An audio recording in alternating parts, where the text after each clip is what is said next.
नमस्कार दोस्तों। आज हम पढ़ने जा रहे हैं संक्रामक रोग के बारे में। संक्रामक रोग हमने देखा है कि सजीव जगत की संपूर्ण विविधता को कुछ ही वर्गों में विभाजित किया जा सकता है।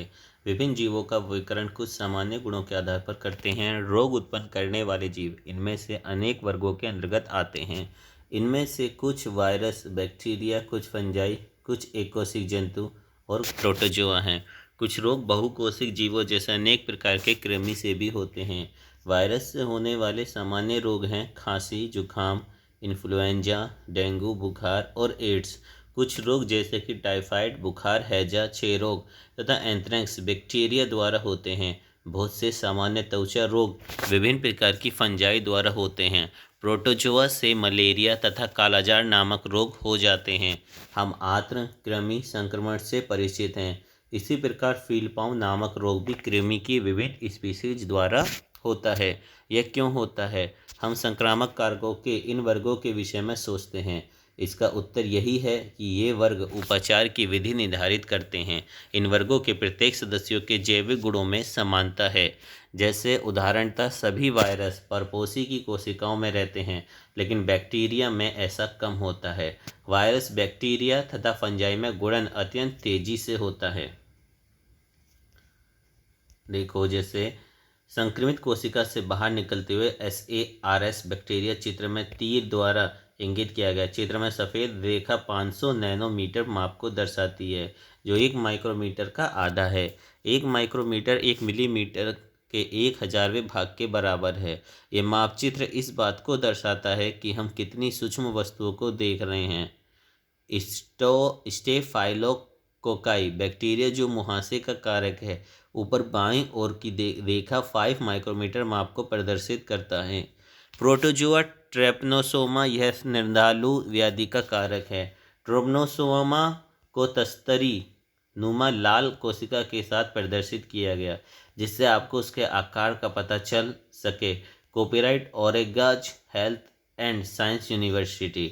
लेशमेनिया कालाजार व्याधि कारक प्रोटोजोआ। ये जीव अंडाकार तथा प्रत्येक में एक चावक नुमा संरचना होती है। विभाजित होते जीव को तीर द्वारा दर्शाया जाता है।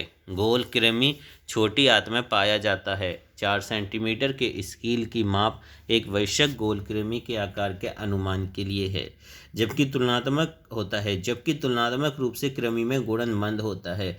वर्गीकरण के अनुसार सभी बैक्टीरिया एक दूसरे से वायरस की अपेक्षा अधिक निकट होते हैं। ऐसा वायरस में भी होता है। इसका अर्थ यह है कि अनेक जैविक प्रक्रियाएं सभी बैक्टीरियाओं में समान होती हैं, लेकिन वायरस से भिन्न भिन्न होंगी। इसके परिणाम स्वरूप औषधि जो किसी वर्ग में किसी एक जैव प्रक्रिया को रोकती है, यह उस वर्ग के अन्य सदस्यों पर भी इसी प्रकार का प्रभाव डालेगी, लेकिन वही औषधि अन्य वर्गों से संबंधित रोगाणुओं पर प्रभाव नहीं डालेगी।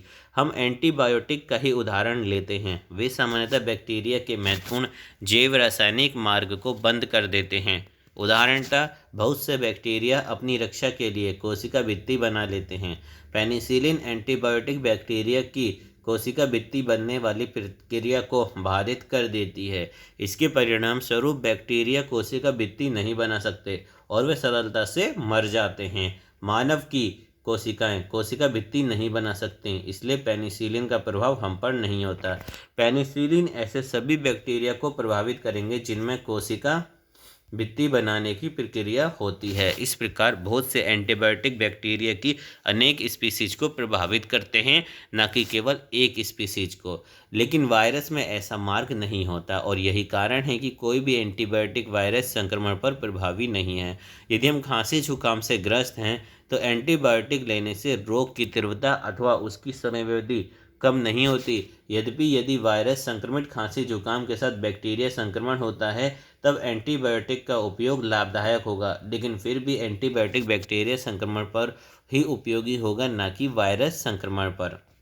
रोग फैलने के साधन। अब देखो, संक्रामक रोग कैसे फैलता है। बहुत से सूक्ष्मजीवीय कारक रोगी से अन्य स्वस्थ मनुष्य तक विभिन्न तरीकों से फैलते हैं और वे संचारित हो सकते हैं। उन्हें संचारी रोग बोलते हैं। ऐसे रोगों के सूक्ष्म जीव हवा द्वारा फैलते हैं।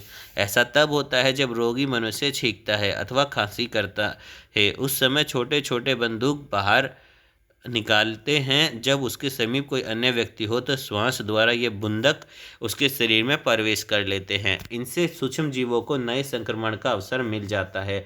वायु द्वारा फैलने वाले रोगों के उदाहरण हैं खांसी, जुकाम, निमोनिया और क्षय रोग। हम सभी ने ऐसा अनुभव किया कि जब हम किसी खांसी जुकाम से ग्रस्त व्यक्ति के पास बैठते हैं तो हमें भी खांसी जुकाम हो जाता है। जहाँ पर अधिक भीड़ होगी वहाँ पर हवा फैलने वाले रोग भी अधिक होंगे।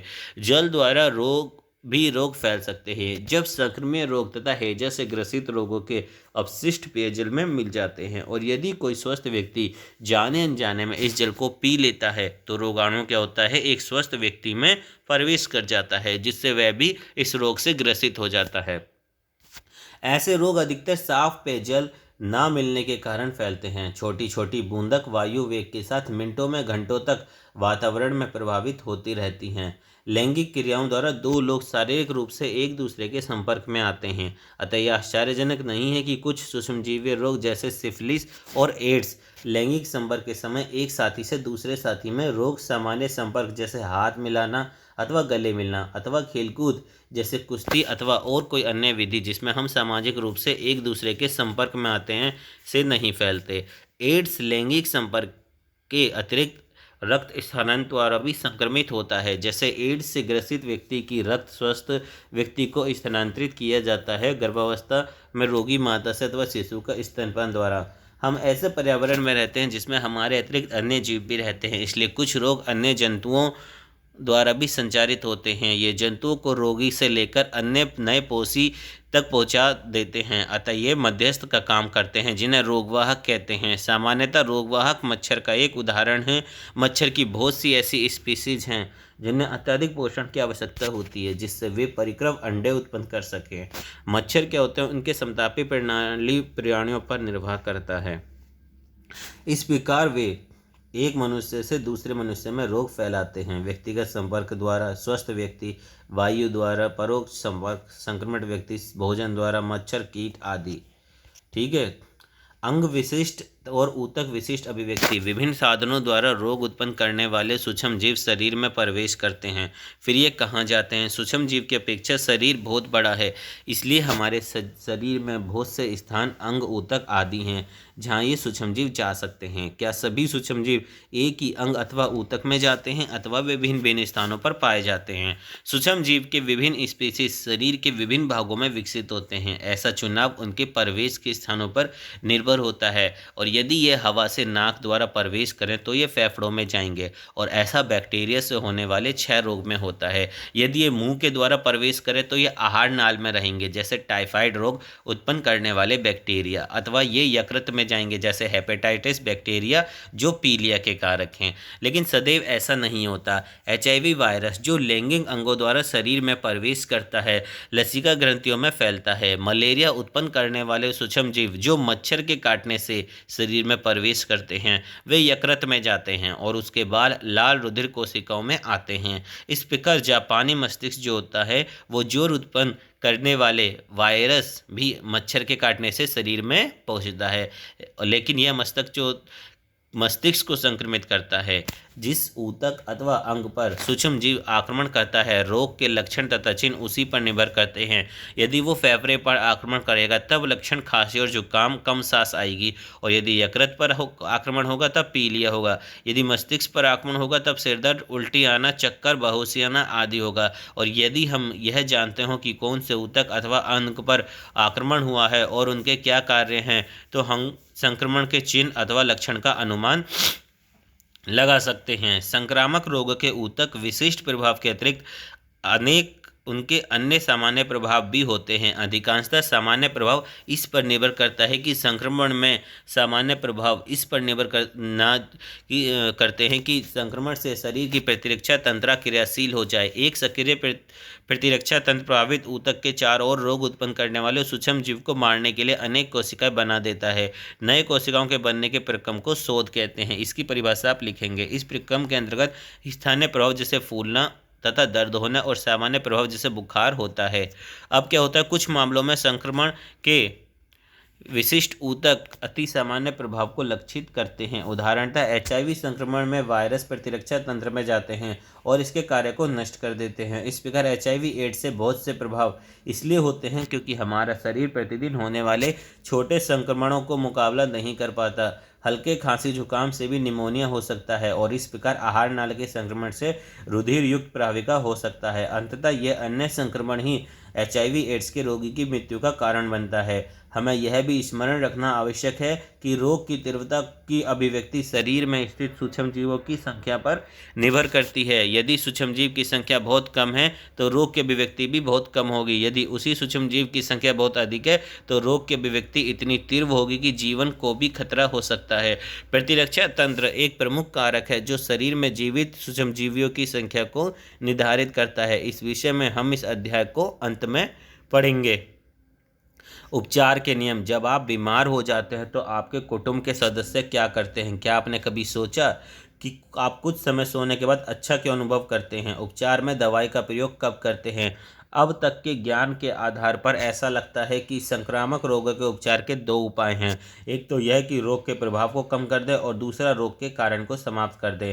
पहले उपाय के लिए हमें ऐसा उपचार करते हैं जिससे लक्षण कम हो जाते हैं। लक्षण प्राय शोथ के कारण होते हैं। उदाहरण के लिए हम बुखार, दर्द अथवा दस्त को कम करने के लिए दवाई का उपयोग करते हैं। हम आराम कर ऊर्जा का संरक्षण कर सकते हैं जो हमारे स्वस्थ होने में सहायक होगी। लेकिन इस प्रकार के लक्षण आधारित उपचार स्वयं में संक्रामक सूक्ष्मजीवों को समाप्त नहीं करेंगे और रोग ठीक नहीं होगा। इसलिए हमें सूक्ष्मजीवों को मारना ही पड़ेगा। हम सूक्ष्मजीवों को कैसे मारते हैं? सूक्ष्मजीवों को मारने की एक विधि है औषधियों का उपयोग करना। हम पहले ही पढ़ चुके हैं कि सूक्ष्मजीव विभिन्न वर्गों में आते हैं। ये हैं वायरस, बैक्टीरिया, फंजाई अथवा प्रोटोजोआ। जीवों के प्रत्येक वर्ग में कुछ आवश्यक जैव रासायनिक जैव प्रक्रिया होंगी जो इस वर्ग के लिए विशिष्ट होंगी और अन्य वर्गों में नहीं होंगी। ये प्रक्रिया नए पदार्थ बनाने के विभिन्न चरण अथवा श्वसन हो सकती है।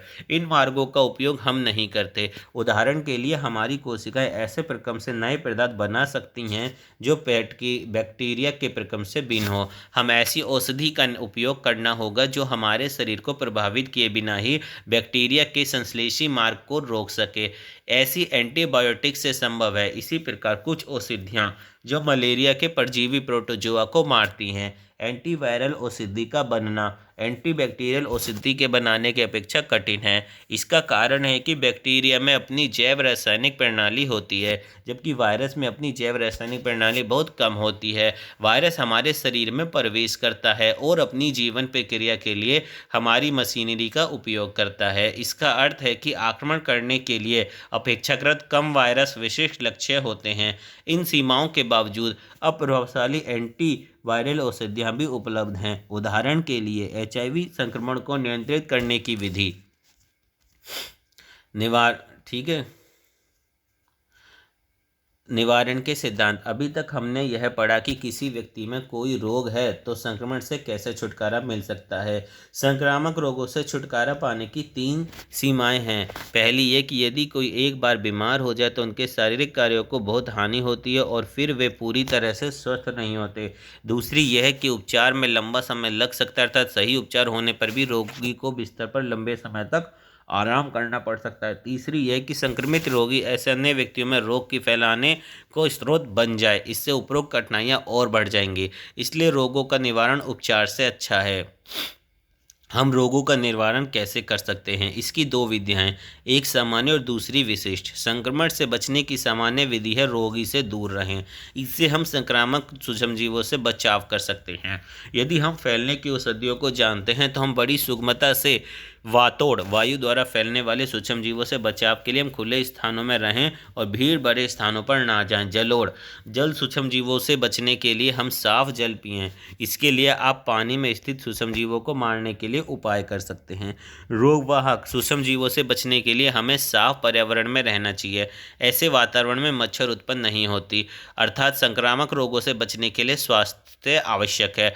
पर्यावरण से संबंधित विषयों के अतिरिक्त संक्रामक रोगों से बचने के और भी अन्य सामान्य नियम की बात करने से पहले हम एक प्रश्न पूछते हैं जिसकी ओर अभी तक ध्यान नहीं गया। प्राय हम प्रतिदिन संक्रमण से गुजरते हैं। यदि कक्षा में कोई विद्यार्थी खांसी जुकाम से पीड़ित हो तो ऐसा संभव है कि उसके आसपास के विद्यार्थी भी संक्रमित हो जाएं, लेकिन हम सभी वास्तव में रोग से पीड़ित नहीं होते। ऐसा क्यों होता है? इसका कारण है कि हमारे शरीर में स्थित प्रतिरक्षा तंत्र जो रोगाणुओं से लड़ता है। हमारे शरीर में विशिष्ट कोशिकाएं होती हैं जो रोगाणुओं को मार देती हैं। हमारे शरीर में जैसे ही कोई संक्रामक रोग आता है ये कोशिकाएं सक्रिय हो जाती हैं और यदि ये उन्हें मार देती हैं तो हमें रोग नहीं होता। प्रतिरक्षी कोशिकाएं संक्रमण को फैलने से पहले ही समाप्त कर देती हैं। जैसा कि हमने पहले देखा, यदि रोगाणुओं की संख्या नियंत्रित हो तो रोग की व्यक्ति कम होगी। संक्रामक रोगाणुओं से संक्रमित होने का अर्थ यह नहीं कि हमें कोई विशेष बीमारी होगी। अब क्या होता है बच्चों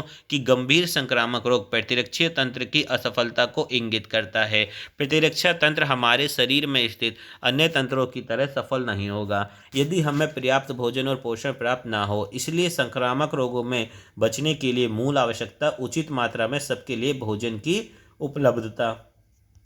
क्या होता है बच्चों? ये संक्रमण से बचने की सामान्य विधियां हैं। ठीक है, विशिष्ट विधियां क्या हैं? ये प्रतिरक्षा तंत्र के विशिष्ट गुणों से संबंधित है जो प्राय रोगाणुओं से लड़ते रहते हैं। उन्हें समझने के लिए उदाहरण लेते हैं। इन दिनों सारे विश्व में चेचक नहीं है, लेकिन 100 वर्ष पहले चेचक बहुत बड़ी बीमारी थी। ऐसी स्थिति में लोग रोगी के पास आने से डरते थे क्योंकि उन्हें डर था उन्हें भी चेचक ना हो जावे। लेकिन एक ऐसा वर्ग भी था जो चेचक से नहीं डरता था। यह वर्ग चेचक के रोगी की सेवा करता था।